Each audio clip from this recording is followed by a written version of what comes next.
Welcome to Biohacking with Brittany. I am thrilled to have you joining me today. I am your host, Brittany Ford, and I am a registered holistic nutritionist and biohacker and new mom, content creator, podcaster.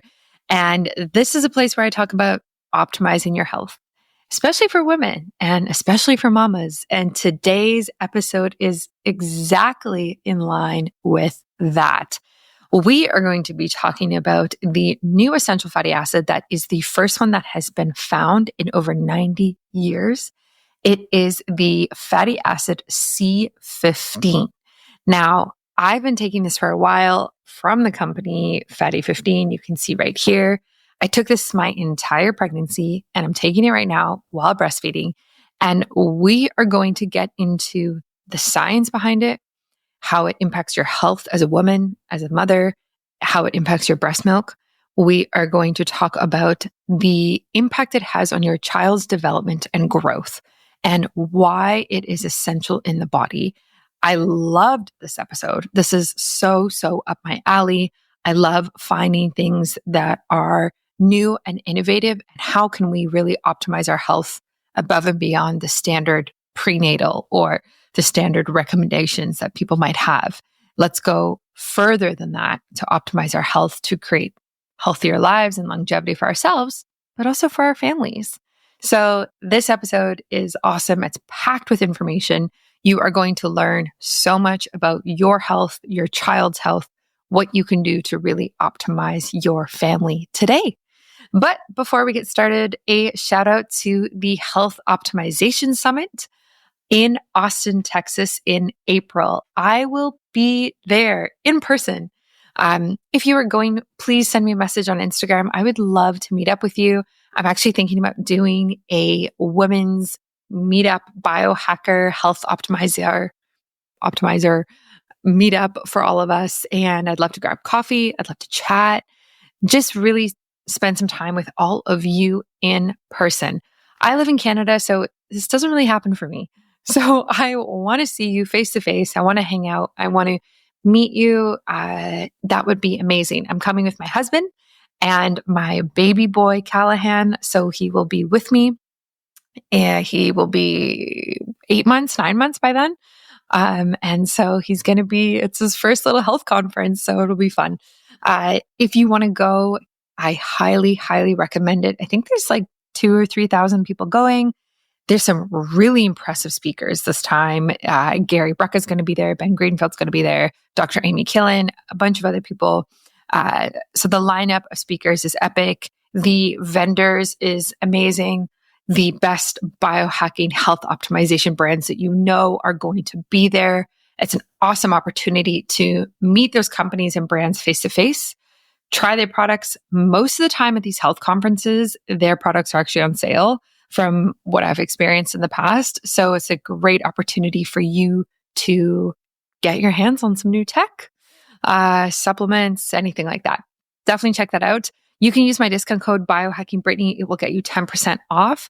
It actually gets you 10% off everything. So even if you buy right now and you get the early bird pricing, my discount code gets you an extra 10% off of that early bird price. So definitely use that. Use the link in the show notes on my website for that 10% or my discount code BiohackingBrittany.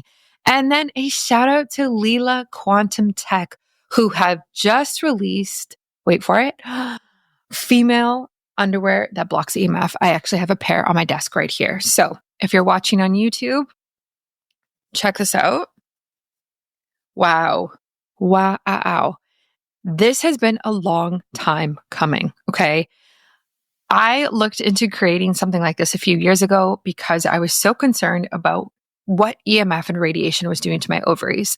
It was when I was going through my fertility journey, PCOS, cysts, and I was really thinking, okay, how is my computer and my setup and my phone, my Wi-Fi, my Bluetooth, all impacting my reproductive health?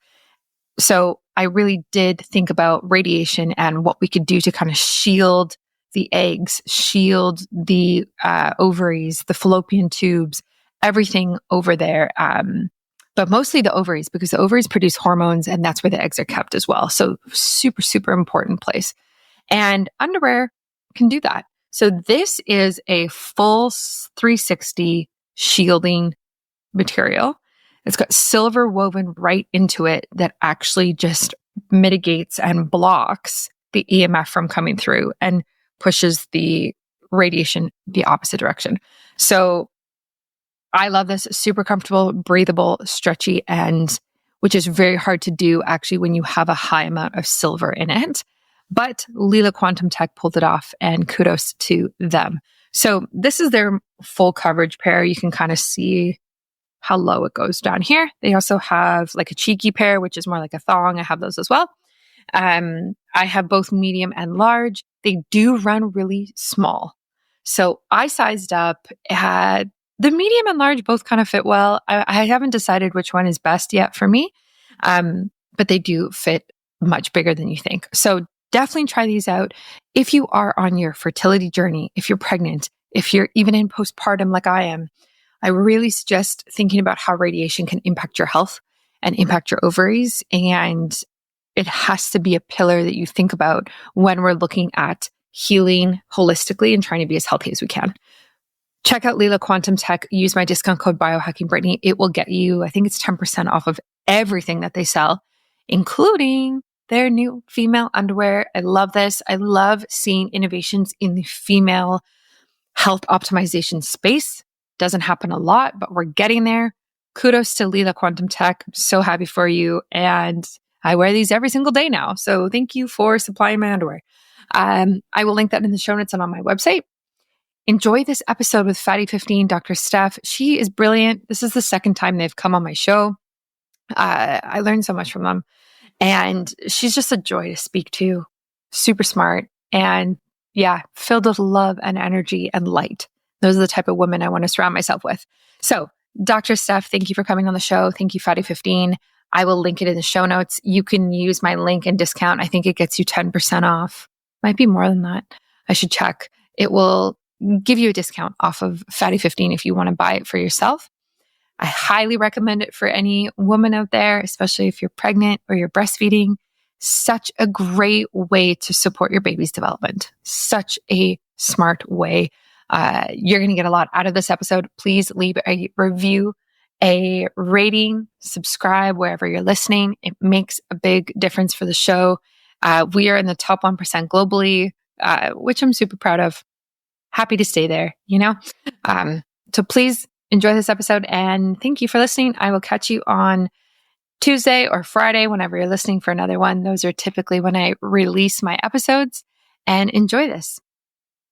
Well, welcome to Biohacking with Brittany. Thank you for tuning into today's episode. I am thrilled to welcome back Dr. Steph Van Watson. She is the co-founder of Fatty 15 and is a leading researcher in the nutrition space. And we are going to be talking about the C15 fatty acid today.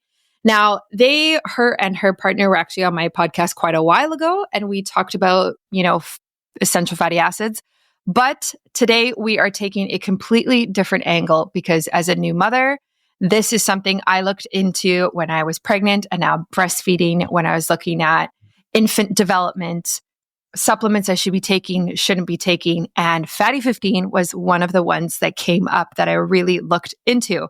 So I actually reached out to Fatty 15 saying, hey, I think this has had a positive impact on my child's development. What does the research say? Is there anything correlated that we can look into here? And so that is what we are diving in today. So Dr. Steph, welcome to the show. Oh, Brittany, it's great to be back. And congratulations, Mom. Oh, thank you. Yes, I have a very healthy 6-month-old baby now, and which is part of the reason I reached out, because he is growing and developing so well on all fronts. And obviously we cannot pinpoint it to one singular nutrient, but when I saw how healthy he was compared to so many of the other babies that are kind of in my circles now in real life, I looked at like what I was taking, and above and beyond a prenatal, I was thinking like, does this fatty 15, does this C15 essential fatty acid make a difference? So I would love for you, before we kind of get into that whole realm, first, let's explain what it is to people who don't know what it is and kind of just start with the basics. Sure, absolutely. So C15 is the first essential fatty acid to be discovered in over 90 years. So this is since omega-3. So this kind of helps put C15 in the right place in all of our minds because everybody knows, right, omega-3s. Unlike omega-3, so it's like omega-3s, it's a fatty acid. It's an essential fatty acid. But unlike omega-3s, it's an odd chain saturated fatty acid. And so it means that it has a slightly different molecular structure. So it's essential to our health, which means we have to get certain levels in our body to maintain our baseline physiological health. But our bodies don't make enough of it, which means we have to get certain amounts of C15 from our diet and from foods. Yeah, absolutely. When I was kind of going down the rabbit hole of these essential fatty acids, I was surprised to actually see that there's so many. Like, Absolutely. like there's way more than I thought. Like I was like omega-6, omega-3, okay, now C15, and then it was like C17, C18, all of these different things, and I was like, what do you mean? It's pretty crazy. I mean, because it's, a lot of times we're taught like things like Brittany, like fats are bad for you, right? We're at one point where it's all fats are bad for you. And then it's like, oh, well, some fats are good for you and some fats are bad. And we're learning, like you said, there's so many different fatty acid types.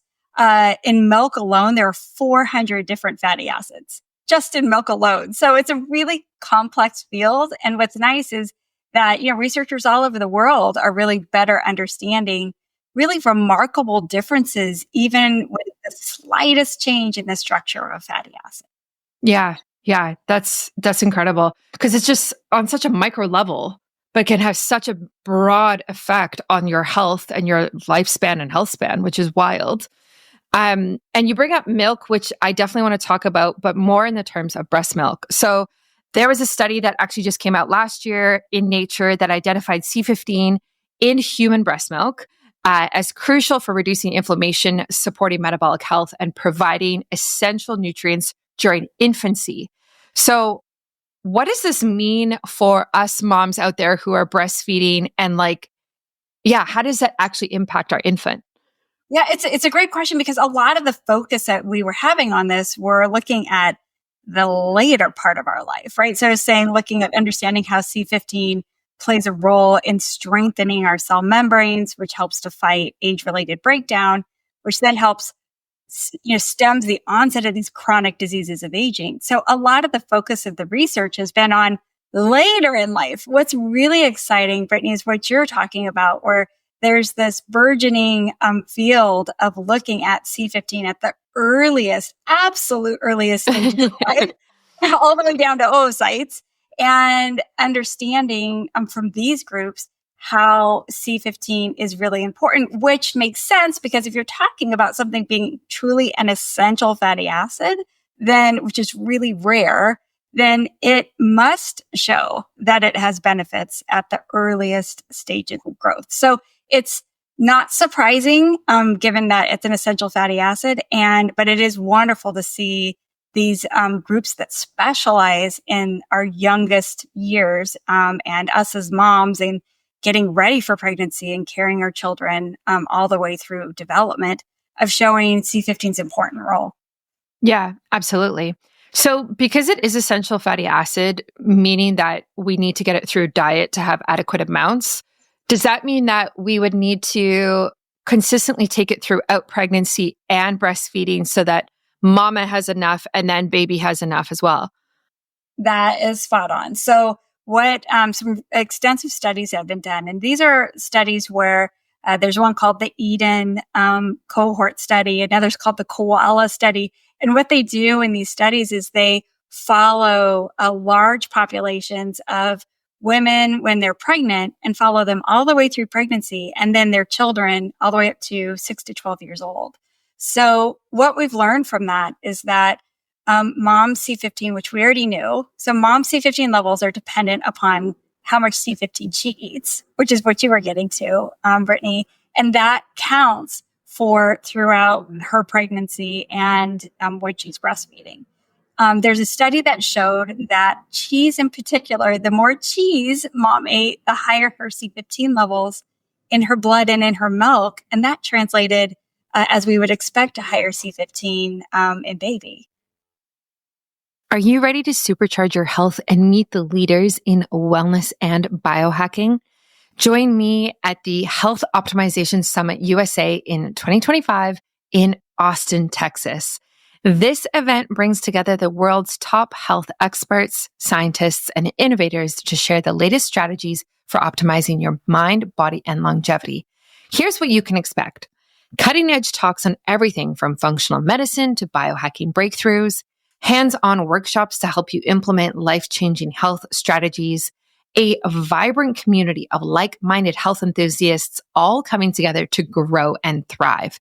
It is on April 12th and 13th of this year, and it is in Austin, Texas for the first time. And because you're a listener of Biohacking with Brittany, I've got an exclusive deal just for you. You can use my discount code BiohackingBrittany for 10% off regular and VIP tickets. That's an additional 10% off if you buy right now at the early bird price. That's right. It's a sale on top of a sale. So grab your tickets now at hosummit.com/Brittany and take advantage of this limited time offer. Let's biohack our way to better health together.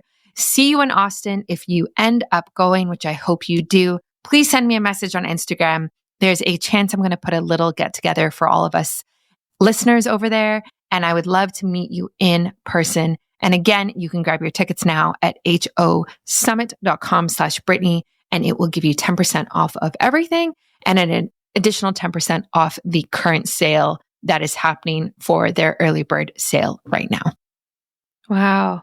Wow. Yeah, no, that makes sense. So essentially we should just all be eating more cheese when we're pregnant. Argue with that, right? Exactly. Yeah, that's what I'm getting from that.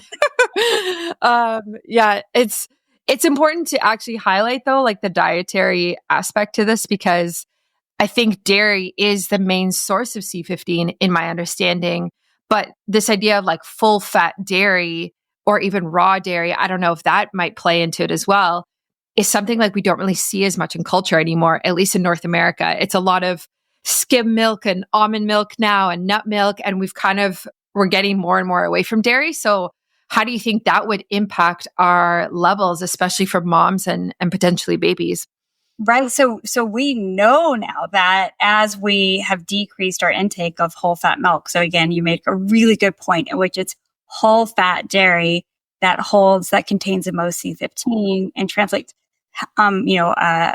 Skim milk has no, or non-fat milk has no C15 in it, nor do the plant-based milks.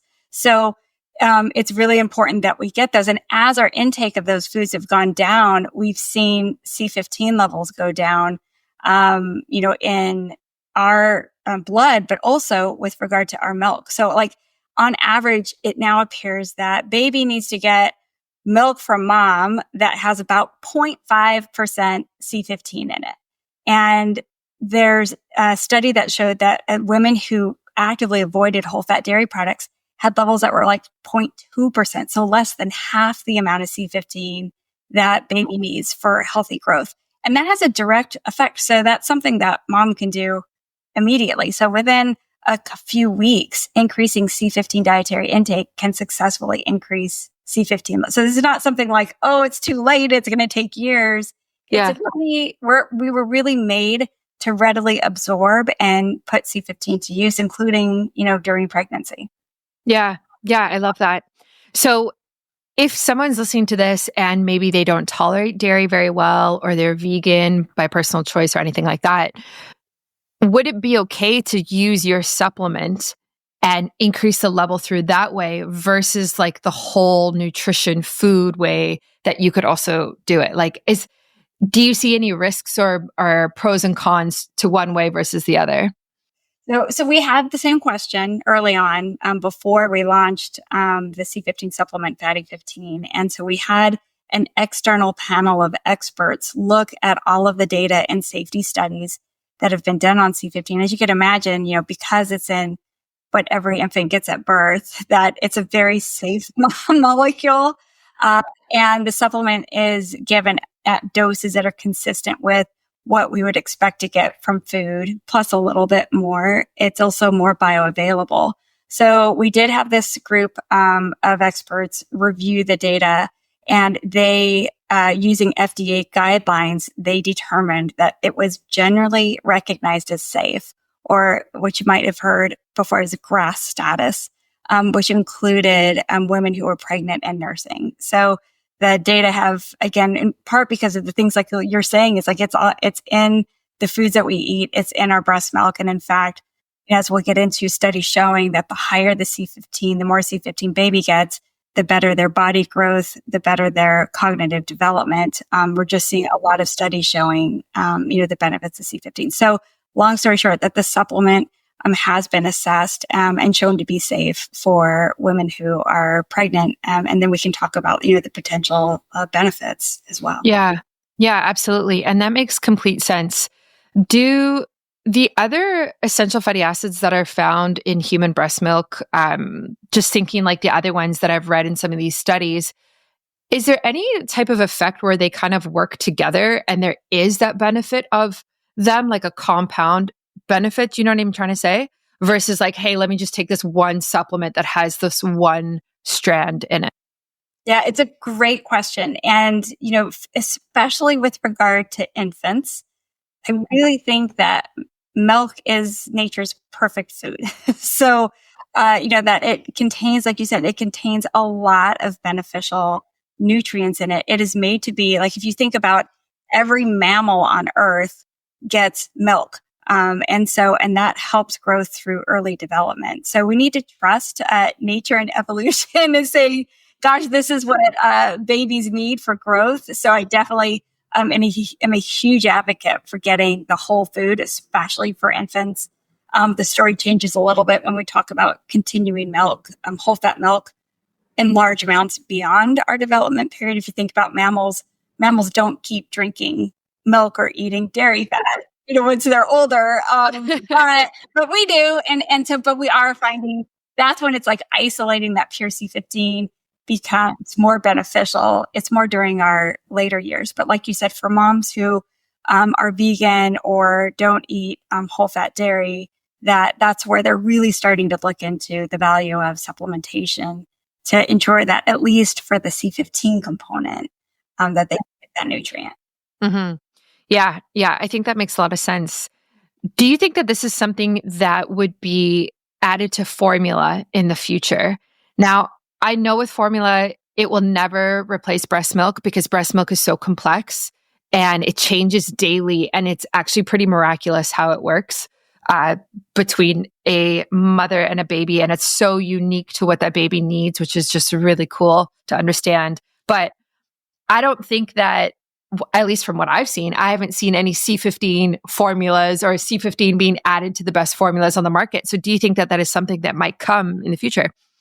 Absolutely. And it's in part because of these studies that are being done and showing more and more support, not only, right, first and foremost, is it safe? And so, yes, it's safe. In fact, it's supposed to be there in milk. And then now showing that higher C15 levels support baby's growth and development. So because of that, the folks that are doing these studies, they're coming up with the conclusion, Brittany, that we need to evaluate we need to look at adding C15 into infant formulas because most infant formulas don't have C15 in them.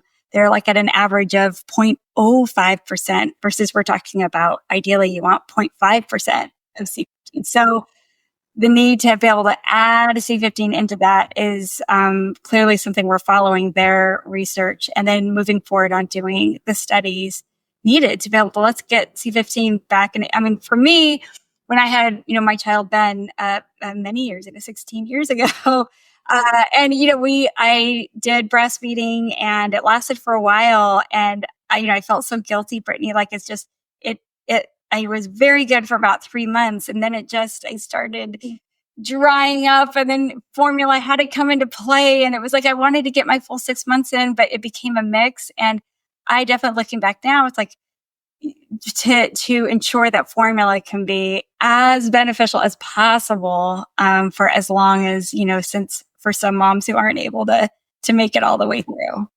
Yeah, absolutely. Yeah. I think formulas, I think it's great where it's at, but I think that we have quite a ways to go in order to really make it as nutrient dense as possible. There just has to be enough interest and funding behind it. And I don't know if we're at that point yet, but it is getting better, which is like exciting to see as well. And I would be so excited if I like walked down the supermarket aisle and it was like C15 added. I'd be like, wow, we've come so far. I mean, you're gonna be like, I'm going back to that first podcast where we talked about it, and you know, and it will happen. I mean, so two really important studies that came out that in which are these gold standard studies for essentiality, and one was done in worms, so that's interesting enough. But we still have things to learn from worms and mice. But one was done in worms, and they showed that at a critical point of baby worm development, of when its neurons start growing, that they were actually able to remove all nutrients from that baby worm's diet except for C15. And on C15 alone, it developed as if it was fed a full nutritious diet. I mean, this is shocking. We're not saying that the message is not, so all you need is C15, but it meant that for this period of development, that's how it helps meet this criteria of being an essential fatty acid. And then there's a second study done in mice, which again is the gold standard study, where the moms were fed a C15 deficient diet that was passed on to her neonate, and then the neonate had a deficiency syndrome of poor growth and poor brain development. When they gave C15 back, put C15 back into the neonate's diet, then it resolved the deficiency syndrome. So again, showing it's very rare to have an ingredient or nutrient that meets these criteria.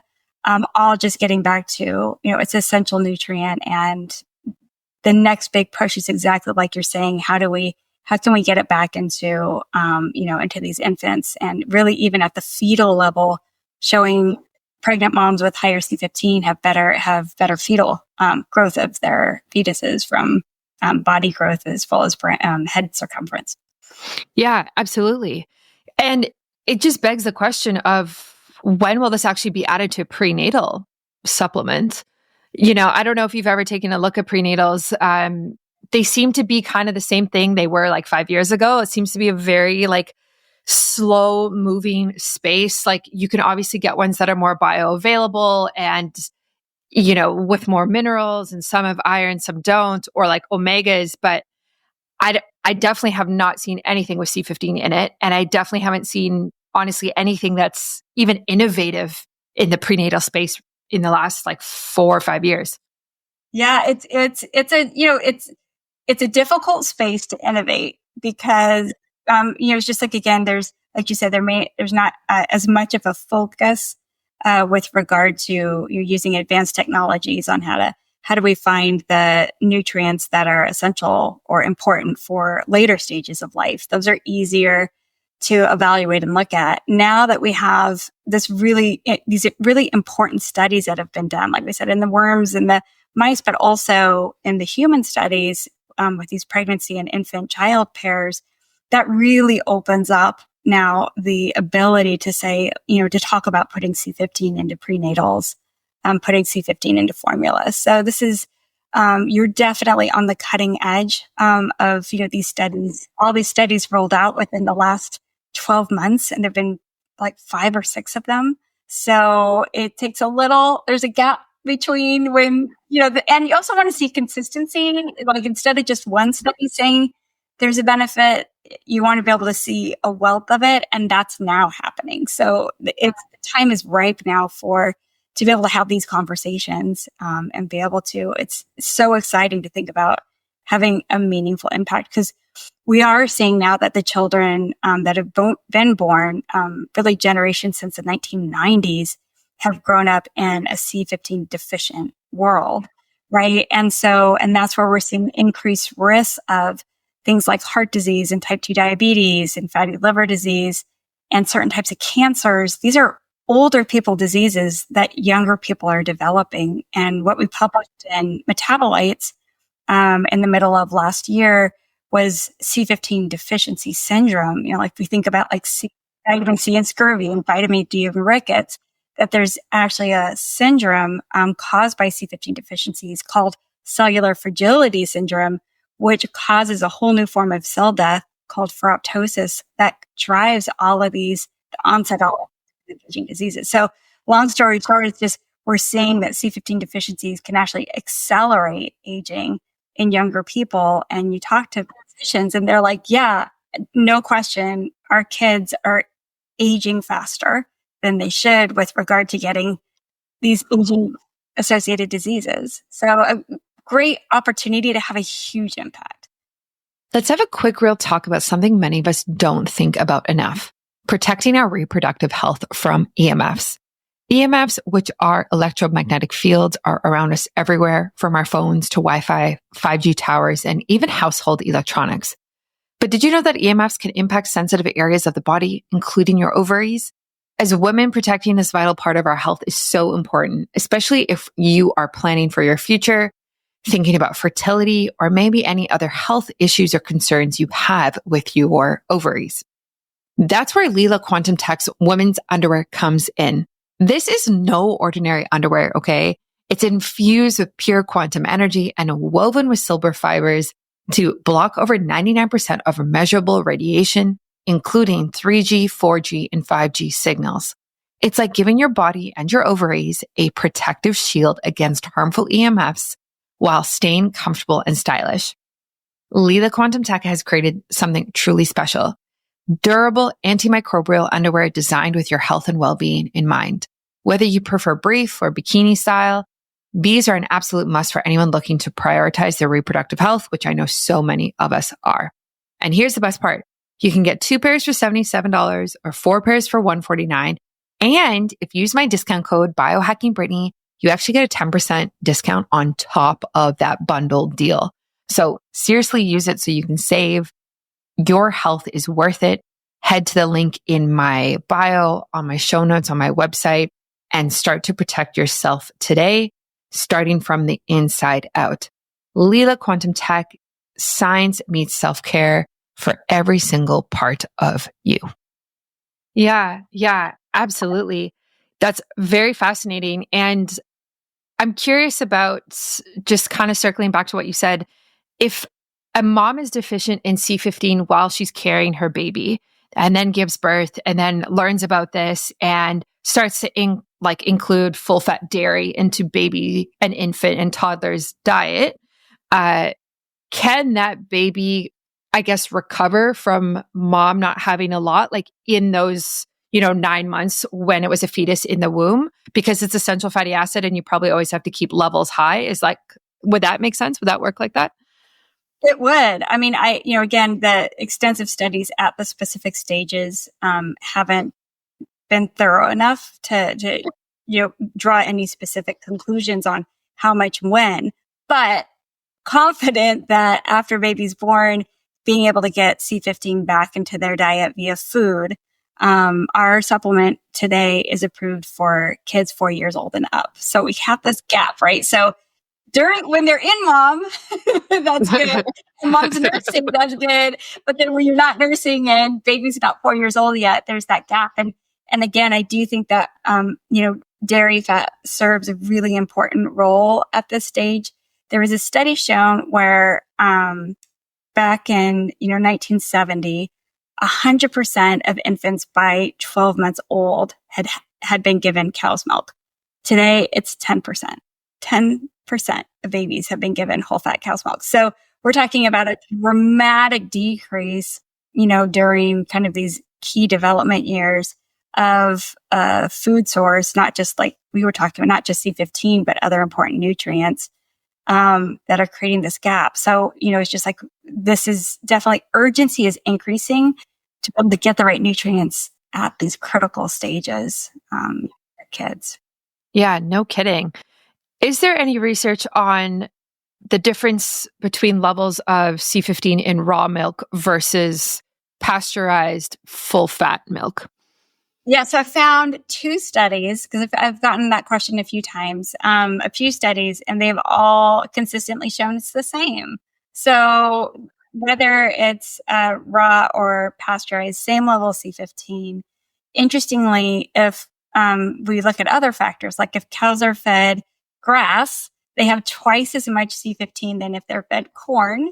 So it's like, okay, well, we could influence that. So that's a way we could get more C15, right, back into our diets and into the food supply. And the higher the altitude of the grass that the animals eat, the higher their C15 levels. So if you take, Wow. which is super weird, right? So Yeah. like alpine, and the fact that these studies have been done are also amazing. But higher altitude grass, like grass grown in the Alps, if you take a cow at sea level and you feed it alpine grass, it will have more C15 than a cow that's eating sea level grass. So I don't know, being able to find this, science is so wonderful because these are actionable. I mean, as much we're learning many different ways that we can get C15, higher C15. And that actually brings up another point where there was a study that was done with pregnant women, and it showed that exercise increased their C15 levels. And the hypothesis is that, as long as you have C15 in your diet, you have it stored. It's circulating, but you also have it stored in your fat. And so when you exercise, it actually releases that stored C15 and makes it more accessible to baby. So yet another reason, for Wow. That is fascinating. I have never thought about nutrients like that before. In terms of like, obviously, I've thought about like the fat cells and moving and exercise and the nutrients, good and bad nutrients now becoming available in the bloodstream. But I've never thought about it from a C15 level. Does the same thing happen with omega-3s and omega-6s that are stored in the body and then can recirculate like that? Yeah, I'm not sure. That study didn't. It was meant to include all fatty acids, and in the results section, they focused on C15. So I'll have to go back. It didn't stand out for them, but I'll have to go back and see. But it's pretty. It makes sense to kind of think about us as stores, stores of nutrients for for your baby, and so he gets more C15. The more that you kind of pull C15 from your own stores. So what I'm getting is eat cheese and exercise when you're pregnant. That is the takeaway from this episode. I think it's a pretty good combo. Yeah, it's a great combo. You touched upon briefly the, benefits to child development and growth. What does the science say here that we can actually see for mamas who have a healthy or even advanced amount of C15? How does it actually impact their babies? Yeah, so C15 does a lot of things. So as an essential nutrient, and probably once a month now, Brittany, there's a paper published where we're learning even more about what C15 does. So, which is really exciting. But we know like a core component, like I shared, is that C15 helps. It's a sturdy fatty acid that physically strengthens our cell membranes, basically helping them serve as an armor against breakdown. So that in itself is an evolutionary enabler of longevity. It helps explain why we live longer than mice, is we have more sturdy fatty acids in our cell membranes. So what happens when we get low in them is that's why our aging accelerates. So that's one key component. Another important aspects with regard to infant growth, studies that have been shown, for example, in looking at oocytes and embryonic division, that C15 helps with mitochondrial function. And so we know that it repairs dysfunctional mitochondria, but it also seems to boost healthy mitochondria, which helps with things like embryonic division in studies that have been done with IVF to basically optimize embryonic growth for purposes of in vitro fertilization. It also activates key receptors. So it's this little molecule that goes around and it activates different key pathways that are relevant to our metabolic and heart and liver health. And the fancy names for them, they're called PPAR alpha delta, AMPK, AKT. So it activates all of these, which are critical to our metabolism and longevity. And it also inhibits things like mTOR and JAK-STAT and HDAC6. And these are mechanisms that, again, it helps to calm inflammation, regulate metabolism. And for our infants, it looks like this is playing a key role, especially the mTOR inhibition, a key role in helping with that neural and cognitive development in their early stages. So it does a lot of heavy lifting, like 15 carbons long. And like, it's amazing how nature has, figured out how to get so much use out of this simple molecule. Yeah. Oh my gosh, it is amazing. Can it be flipped in the other way? So if a baby or an infant or even a toddler has a very low amount of C15, if they were to be tested, are there signs and symptoms that you can kind of identify, or are they just like typical signs and symptoms of nutrient deficiency in general? Probably the latter. So if we looked at omega-3s, and omega-6, when those two specific fatty acids in those groups were identified as essential, what they found in the rodent studies for those is they showed that they had, poor skin, poor hair growth, and they had scaly tails. So it was like, oh, okay, that's the deficiency syndrome.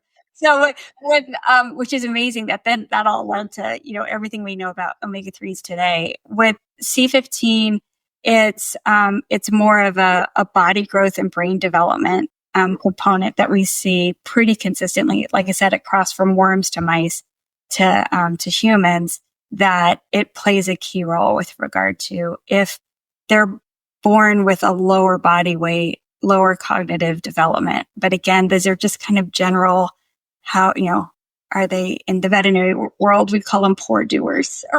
So a puppy that wasn't doing well, we're like, oh, so then you want to look into nutritional deficiencies.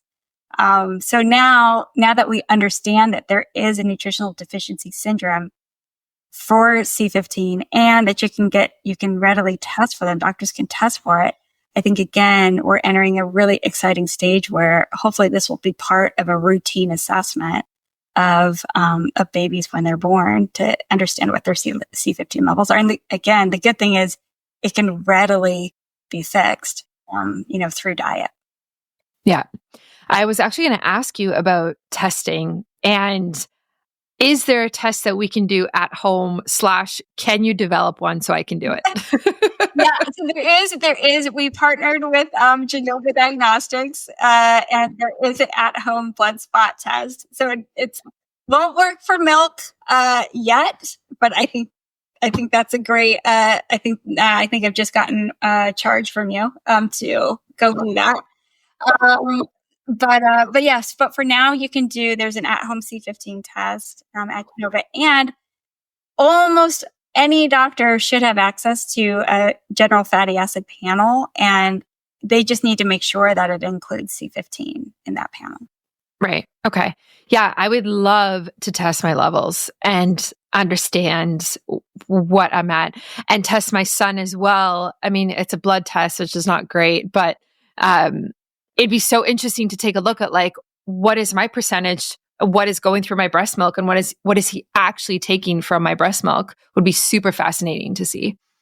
Yeah, I agree. So we can send you a kit for at least getting you tested, to fill in those little blood spot cards, and can guide. So we now know that, we need greater than, like, most people are sitting at about 0.2%. So we're talking about our blood, not milk. That most people are sitting on 0.2% of C15 of all fatty acids in their blood. And that is right on the precipice of cellular fragility syndrome. So we're not, as a population, in a healthy place with regard to C15 levels. If we look at people in Sardinia, right, in the high longevity zones, where they really do live a long time and live, lower risk of heart disease or dying from heart disease, their C15 levels, Brittany, are 0.4 to 0.6%. So they're like 2 to 3 times higher than us. They eat cheese. They've substituted milk or meat for dairy fat in their diets. They eat primarily cheese. They're at a high altitude, and their cheese comes from sheep and goats that are eating that high altitude grass. So they're kind of the perfect environment for high C15 levels. So we usually tell most people that, to be at 0.3 or above is, you're in a good, healthy state. Yeah. Yeah. Is there a difference between C15 levels from dairy from a sheep versus cow versus goat? Like, is there any data on any of that? Yeah, it's a great question. So they have looked at different species of ruminants, and where the story seems to be most consistent is it's less important of which animal, more important of what they're eating. Yeah. And goats, I feel like goats and sheep are just more likely to be grass fed than cows. But when you put all the different studies together, and there've been a good number of them, it really seems to be their diet is driving, because they use that grass in the rumen, and there are bacteria in the rumen that then turn that grass into C15. So it's really about how well you feed those. That. Mm-hmm. Yeah, that's so interesting. I eat a lot of goat cheese, a lot of goat butter, raw sheep cheese, just because it has lower amounts of lactose in it. But I've been thinking about switching it up as like my son is starting solids, and we're going to be bringing in raw dairy and full fat dairy and all these things now. Which leads me to my point of, or my question of, what can parents do today to really encourage this to be something that they focus on in their households? Maybe their kids don't want to take supplements, even that if they are over the age of 4, like what type of cheese, what if they don't like cheese? Like what other food sources can we really look at here? Right. And so our primary source by far of C15 is dairy fat. So the best way to do it is any kind of like whole fat dairy product. So it could be yogurt, it could be milk, it could be, cheeses, sour creams, things like that. Butter is a great source. Use a pat of butter, and sneak that in to their meals. Then that helps. Again, focusing on the earliest stages are probably the best. There are other sources like fish, like I think we had talked about in our first podcast about, we made this whole discovery while caring for dolphins, and how C15 was essential for long-lived, right, large-brain dolphins. And they don't get C15 from dairy; they get it from fish. So there are certain types of fish that have higher C15, like salmon, but most of the C15 is in the skin and the heads of fish, which we don't tend to eat. So it becomes a bit limiting of fish as a source. And there's some in plants, but probably not enough to be able to acquire. So I guess the last tip I would provide is by eating fiber, our microbes in our gut can actually use fiber, a specific part called inulin, and they actually make C15. So we can actually get our gut microbes to make some C15. It's not enough to get up and over that threshold, but to me, every little added different thing that you can do can help. And that's one reason why, we worked with the Navy for a decade to develop this pure C15 supplement. It was to figure out how can we be part of the solution that can fit everybody's, but again, we're pushing really from a global movement of all and any sources of C15. How do we get this back into people's lives? Yeah. Yeah. I love that. Is there a difference if we just talk about butter for a second here? I'm just thinking about like incorporating butter into food. If I were to bake something with butter, would that reduce the amount of C15 in it? Or does it go back to that original study of like raw milk versus whole milk, and there was no difference when it was pasteurized, which is obviously heating it up, like versus like, I guess, taking the raw butter and just like, I don't know, putting it on like some broccoli or toast or whatever? Yeah, so smart. There's no difference. So it's a super hardy little molecule. So even though it will melt at 125 degrees Fahrenheit, it still maintains the same structure. So you can, it's a super hardy. It's meant to help us survive, and it itself is really good at surviving. So, so it can be in foods, it can be cooked, it could be it's just primarily, getting it from, primarily from a dairy source, if not from the supplement. Yeah, I love that. That's awesome. That makes it so easy, right? Like you don't have to think or worry that you're going to like make something less nutrient dense because you've cooked it or that type of thing, which can happen a lot. when we're talking about like water soluble vitamins, but obviously this is a fat, so it's a bit different. My last question, just about like increasing levels for kids.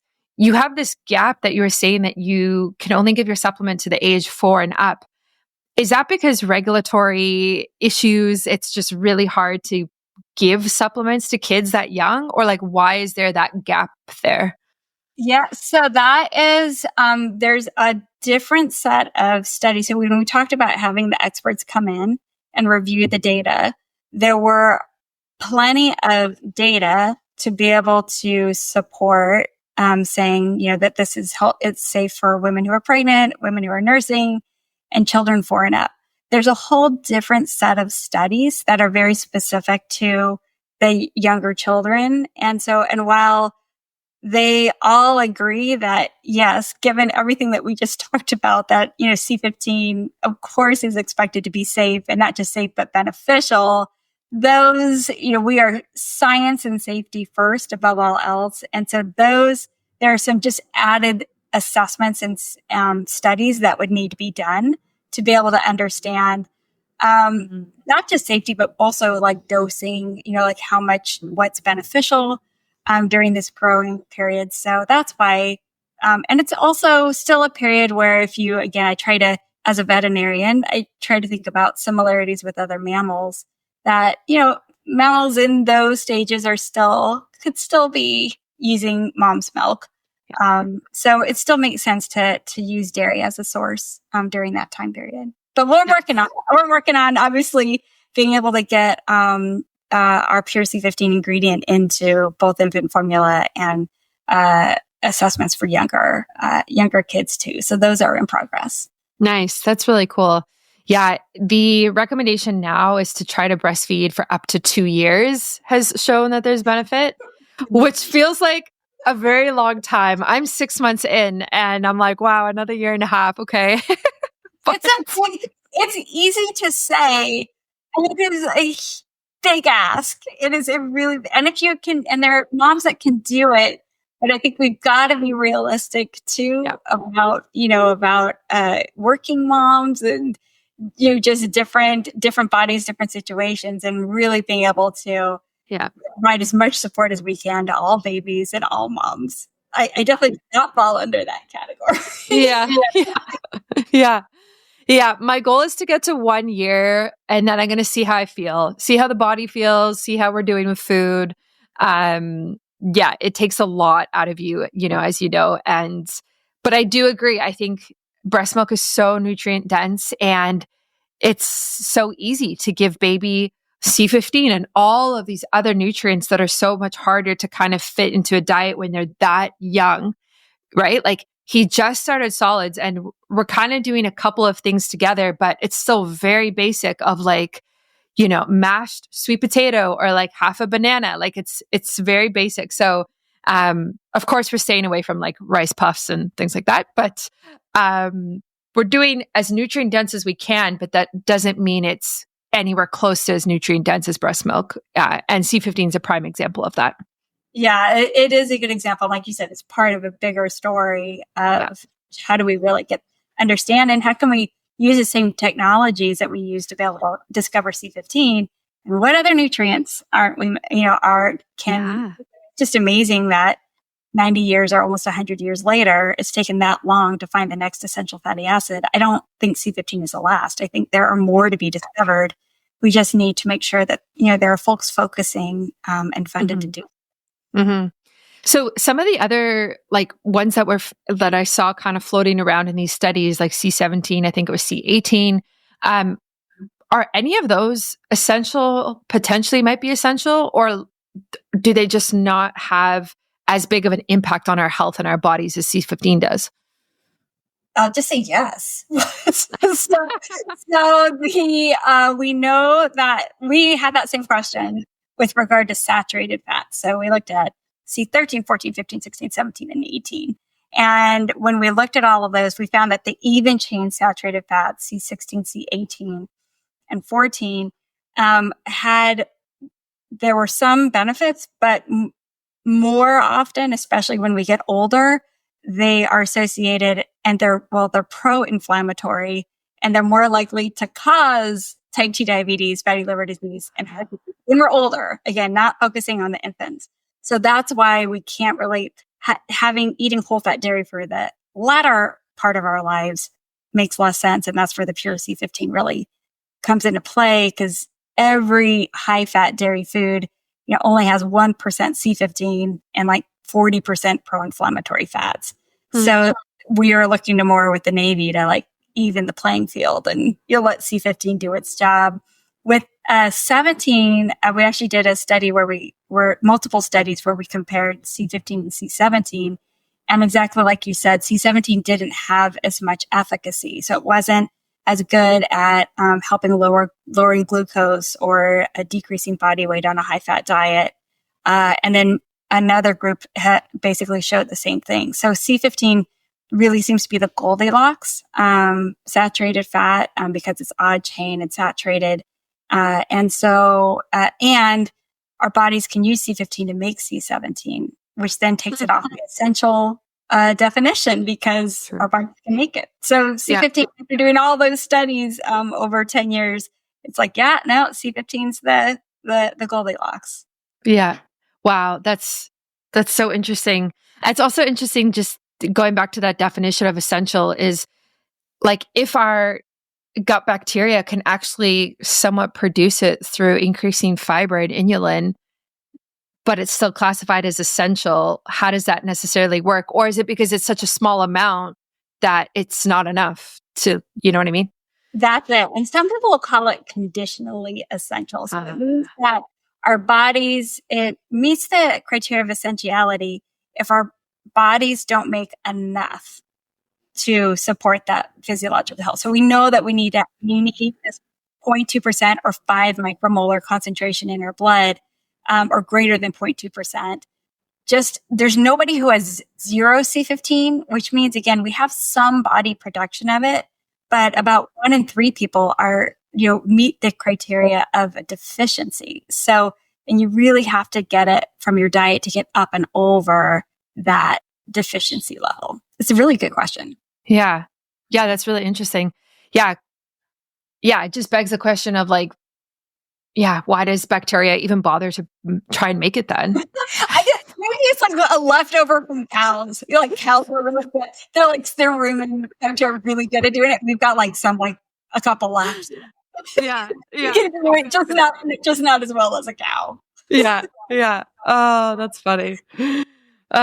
Well, this has been so enlightening. I feel like I've learned so much, and I really hope that this encourages moms and, dads too, but really for moms who are carrying a baby and hopefully breastfeeding, to really take a look at how we can incorporate these nutrients into our diet to just have a healthier baby that hits milestones, that grows into a very healthy kid and then adult. So, Dr. Steph, thanks so much for coming on the show. This was awesome. And I have my Fatty 15 right beside my desk. You can see here, I take it every day. So I love it. And thank you so much for having. We have there's a book coming out from Simon and Schuster called The Longevity Nutrient. They reached out to me last summer and they said, this discovery is incredible. All the science that's coming out around the world, we can write a book on it. So this includes, there's a whole section on maternity and child health and all the science we've talked about, Brittany, and so much more. So the Longevity Nutrient is now on sale wherever books are sold. And then it gets released on March 25th. So so much science to dive into. And this was just such a pleasure talking with you, especially about this really exciting new area for C15. Thank you, Brittany. Yeah, awesome. I will make sure I link that in the show notes, and I will get a copy for myself because I definitely need to read that. And I'll link to Fatty 15 so people can find you easily. Thanks again. And this was just awesome. All right. Again, congratulations. We're excited. Thanks. Thanks for listening to another episode of Biohacking with Brittany. If you're interested in finding the show notes or the sponsors for this episode, you can do so on my website, which is biohackingbrittany.com. Remember to follow me on Instagram where I'm most active. My handle is @biohackingbrittany. And if you're interested in working together and you want to email me directly, you can do that. My email is info@biohackingbrittany.com. And I look forward to hearing from you and having you tune in next week.